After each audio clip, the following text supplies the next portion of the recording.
Hey guys, I'm Nashwa. Welcome back to my channel. And I basically just had a small explosion in my room. I have a space heater and it just sparked and exploded and I screamed. And I'm just lucky that I didn't get to record that. But anyway, hello and welcome back to another video of mine. So basically what I'm going to talk about today is reading while traveling, which I really suck at. And I was in Japan a couple of weeks ago. Really enjoyed that trip. I was there for work, but I had more adventures. I'll get to that soon. And just a book haul from Japan. So hopefully that this video will be structured in that way. But if not, my apologies. But like, honestly, this is who I am. I never think ahead.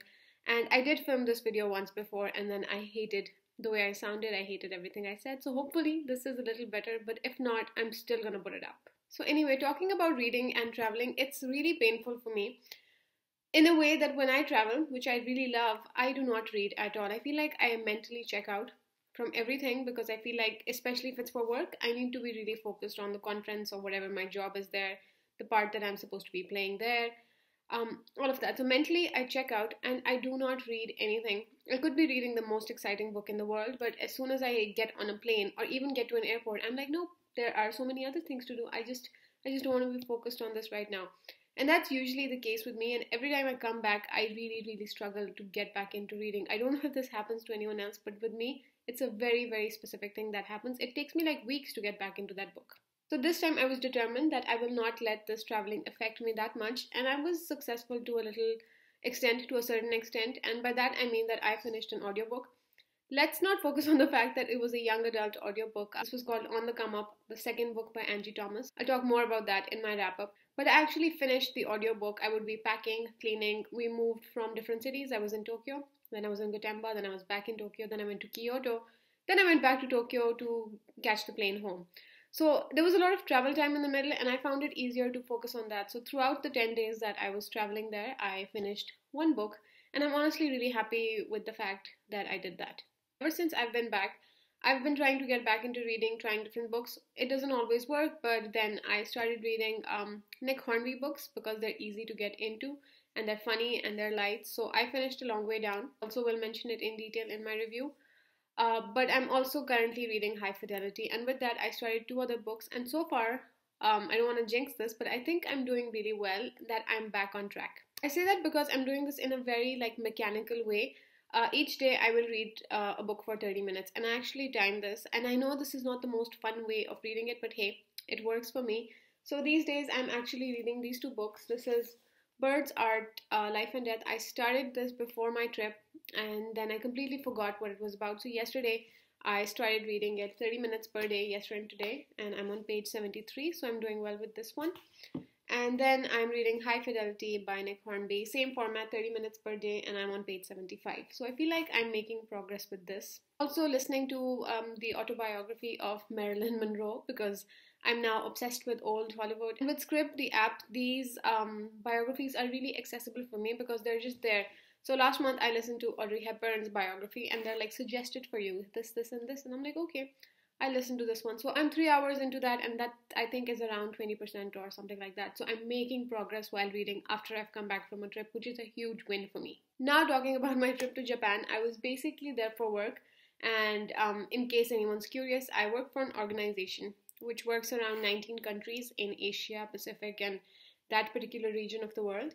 So I always have the opportunity to travel, and I work very specifically in education policy. And most of my work is related to writing reports and documents and policy papers and all of that. So for me, it's very interesting work, but it also comes with a perk of traveling everywhere. So while I was in Tokyo, Gotemba, back to Tokyo, all of that, that was for work because I think they didn't want to keep us in Tokyo for too long because we were 15 people and not very good at directions. So they probably thought that we'll get lost. They put us in a smaller city of Gotemba, brought us back to Tokyo so we could go back home. But then I decided to meet cousin from Always Doing who lives in Kyoto. And as soon as I got my visa processed, I spoke to her. I was like, listen, can I come? Will you show me around, or if there's like a possibility of meeting?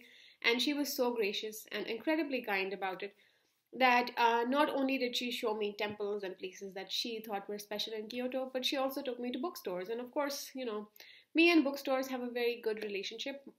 We have a better relationship when my wallet is full. But yeah, we went book shopping and it was just a lovely experience. But we went to the temple called Fushimi Inari, which is a Shinto shrine, not a temple. We went to the Kiyomizo, and my favorite was the Arashiyama bamboo forest. And I've seen pictures of that while I was here. I was like, this is one place that I would really like to go to. And I went to Books Kinokuniya in Tokyo. I initially went to the one that's in New York City. And I was very impressed when I went there, but because it was in America, most of the floors were English and there was one dedicated Japanese floor. And this one in Tokyo, it's 9 floors and only one floor is English and everything else is Japanese, which is amazing. Like these bookstores are so fascinating to walk into because I literally understand nothing that's there because everything is in Japanese. But it's incredible because Japan has such a huge reading culture. Like I would get on the Tokyo subway for 5 minutes and I would see 15 people just reading, and that's amazing. I mean, people do read here too, but our reading culture is number one, it's not that wide, and mostly people read newspapers just to keep up with current events because I feel like our politics is such a huge part of our lives that people are always trying to read stuff about that. Nobody actually diverges into any other thing. So yeah, Kinokuniya was amazing. Then we went to a store called Book Off, which is the second-hand bookstore, and another one was called the Maruzen, if I'm not mistaken. And every time I travel, I like to buy books, 1 or 15, to remember the place by. And this was the only time that I was actually scared that my luggage might be over the weight limit. As soon as I got to the airport, I had a few hours because I was traveling the whole day, and I went to a random counter and I asked the lady if I could just weigh my suitcase over there because I thought I was definitely over the weight limit. It felt really heavy. And luckily, it wasn't, it was about 7 kgs below the weight limit. So I went and bought more books while I was waiting to check in and then stuffed them into the suitcase because I knew like a couple of more books is not going to affect that. So I did that. Now the most exciting part is getting to the books that I actually bought. And when I said between 1 and 15, I actually said it sarcastically. But now that I've counted, I bought 11 books, which is a huge number for me. And literally that's where all of my money went, like train tickets, taxis and all of that, and then just books. Basically went to pick up the books that I was going to show you, and in that process I might have moved my laptop a little bit, so the angle's probably a little different, and initially when I started filming I forgot to turn one of the lights on, so that might be a little different too. But anyway, here in Japan I feel like you have to buy manga. I'm not a huge fan of manga. I was never really into it, but I've seen like anime, I've seen Bleach, and I've seen a bit of Naruto, and I've seen like whatever's on Netflix, right? But when I was in the store, this was in Kinokuniya in Tokyo, I did not know what to buy because manga is so confusing. Like, it's volume after volume, and you don't want to pick up something that's not, like that's the middle of the story or whatever. You want to start from the first one. But because I was there, I really, really wanted to get something authentic that's from there. So that resulted in me buying in this manga collection, which is called I Want to Eat Your Pancreas by Yoro Somino. And the only reason that this appealed to me is because it says it's the complete manga collection. So there's no volumes that's missing from it. It's the whole thing in this one. And it's very interesting because manga opens like an Urdu book. It opens from this side instead of the other side. So I got this, and I should stop moving it around and just let you focus on it. This was one of the first ones that I bought. The next 2 books that I got are from the same manga collection and basically the same story. This is Death Note, the black edition. It's a beautiful book with black everything. And I got volume 1 and volume 2. And I asked the lady how many collections in volumes there were, and she said there's 12. So my wallet and my suitcase would have started screaming at me at that point if I had decided to buy all 12. So I bought 2. And I'm just hoping that I get more opportunities to go, or if not, I'll just get them from somewhere else if I really like it. But I thought at least I should try the first 2 because this is one of the popular ones that everybody keeps talking about. The next 3 books are basically Japanese fiction. The first one is called No Longer Human by Osamu Dazai. And this has a very interesting premise. It says, portraying himself as a failure, the protagonist of No Longer Human narrates a seemingly normal life even when he feels incapable of understanding human beings. So basically, this is a very interesting premise because it's about this person called Oba, and Oba feels like he doesn't understand anything, and to hide that alienation, he decides to become the class clown. And I feel like it would be a very, very interesting story. I started reading the prologue yesterday just to get the feel of it, and this was published somewhere in 1950. Wait, I'll tell you exactly. It was initially published in 1958, and I thought it's probably a new book, but the fact that it's a little older makes it more interesting for me. Next up is Kitchen by Banana Yoshimoto. And first of all, that cover got my attention. And the funny thing is that when you walk into a Japanese bookstore, into the English sections, all you can see is Murakami, Murakami, Murakami, Murakami. And I'm like, no. Murakami makes me feel like an idiot. I don't understand what he writes about. I don't understand the themes in his book. I'm going to look for something smaller. So not only did this cover appeal to me, but obviously the synopsis appealed to me as well, which says, Kitchen is two tales about mothers, transsexuality, bereavement, kitchens, love, and tragedy. And transsexuality, when thrown in with all of the other things, obviously made the book pop for me. So I bought it and I looked up reviews and I really, really liked it. My hair is so not cooperating with me today, but it's fine.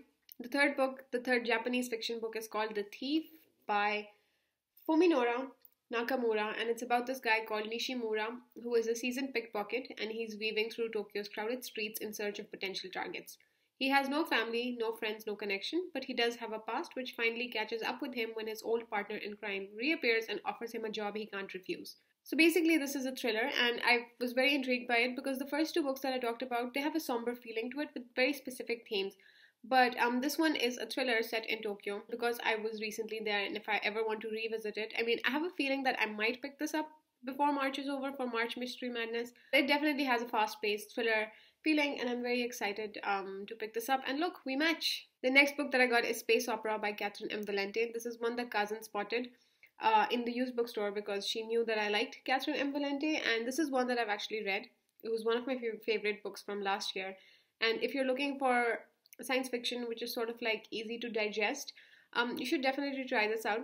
It has very similar feeling to The Hitchhiker's Guide to the Galaxy, but obviously this is more new age, written in this day and age, if that makes any sense. But also with Valente, I'm warning you, she's very verbose. She uses a lot of words, so you might get lost in it.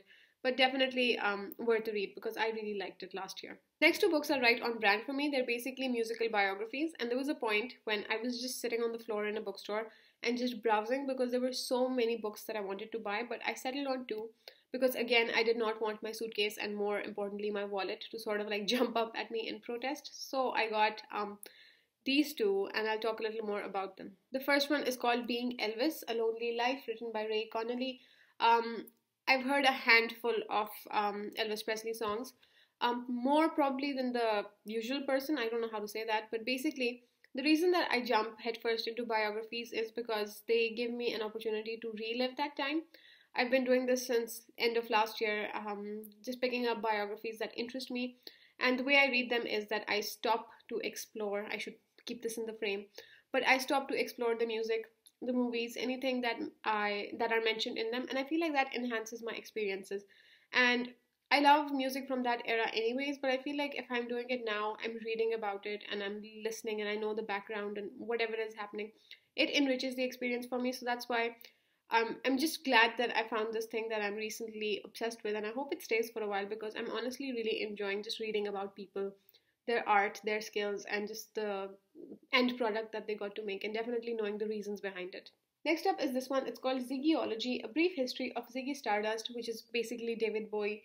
And this one's written by Simon Goddard. Now, first of all, the cover got my attention. And second of all, I asked Kazan if she could look it up on Goodreads for me, just to see the ratings, because there were a bunch of Bowie books. And this one had about a 4.8 on Goodreads. And this one had a 4.5 or something. So they're basically really good biographies.